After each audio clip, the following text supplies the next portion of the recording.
how to look for an entire home or apartment in booking.com. Well, no worries. In this video, I'm going to show you an easy step-by-step guide on how you can do it. It's super simple and under a minute, so let's get straight to it. Now, first things first, simply open up your booking.com website and make sure you are logged in as well.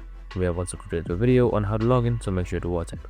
Once you have done all of that, you should be provided with this interface right here. And now make sure you're on the stays, and you can just simply select your location, your date, and then the amount of people that you want. So now, in order to look for an entire home or apartment, you can just simply check this checkbox right here. So that should be right below the location or the place you want to stay. Just simply select it. Now once you figure that, just simply select search right here. So once that is done, the entire home or apartment should be there.